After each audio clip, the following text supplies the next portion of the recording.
I had a chance to sit down for our exclusive interview with President Obama. We were there to talk about fatherhood, his own experience, and his hopes for America's dads. And he made some news of his own. But before we got to that, of course, I got his thoughts on the Anthony Weiner scandal and his response to Republican attacks on his handling of the economy.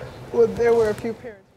There are many people that are asking, why is it that some men in positions of power and authority are engaging in such reckless behavior?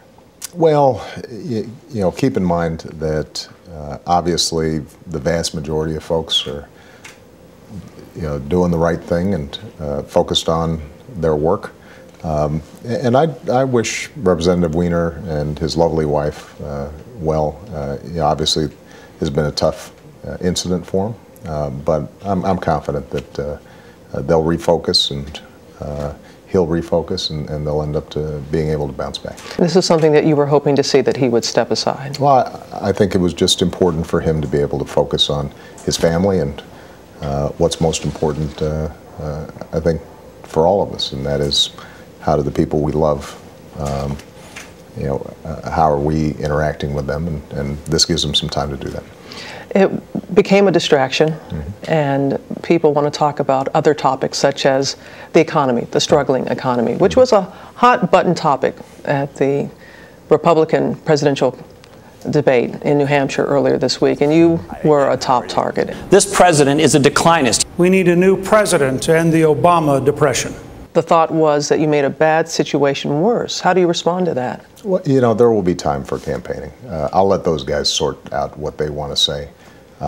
What I know is that an economy that was shrinking is now growing, but we've got to grow it faster. And so the steps that we've already taken in terms of payroll tax cut, making sure that we're providing tax incentives for businesses to build plants and put people to work, that those steps we've got to sustain. The payroll tax cut, will we have that again next year? Whatever incentives we can provide for businesses to hire more people, the better off we're going to be. And so I'll be working with leaders in both parties, hopefully to make the right decisions for the American people. Political battles ahead, but just before Father's Day, we also came to the White House to talk about fatherhood with a dad who grew up barely knowing his own father. We asked you to weigh in with questions both on Twitter and on video, and many of you wanted to know how the president would handle a big birthday next month. His daughter Malia is turning 13. You are about to hit the teenage years. Oh, yeah. And there were a lot of questions from viewers saying, are you prepared for what's about to come? Malia and Sasha, for whatever reasons, and I think Michelle gets the lion's share of the credit. They're smart, they're funny, but most importantly, they're kind, they're respectful, they're responsible, they're well-behaved. I could not ask for better kids. I'm not anticipating complete mayhem for the next 4 or 5 years, but I understand teenagehood is complicated. I should also point out that I have men with guns that surround them often, and a great incentive for running for re-election is that it means they never get in a car with a boy who had a beer.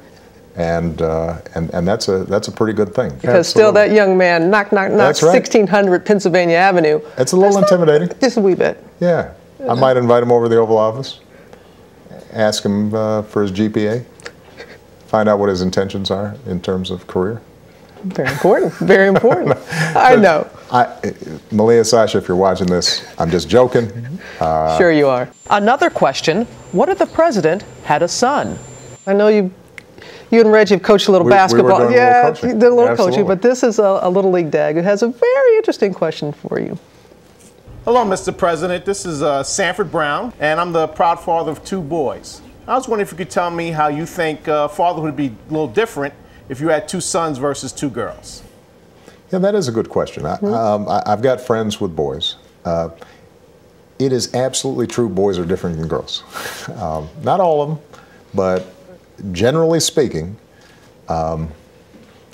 girls are just much more social. Whereas my friends with boys, suddenly they're fighting for a second, and then next thing you know, they're laughing and off playing, and they're like tiger cubs or something. I'm sure there are pleasures for for parents of either. I don't mind having girls, though. Have you thought about having a son? You know, you act as if this is a decision of mine. This really isn't. I mean, as Michelle points out, I did not carry 10 pounds in my belly. You know, I think that Michelle's general view is we're done.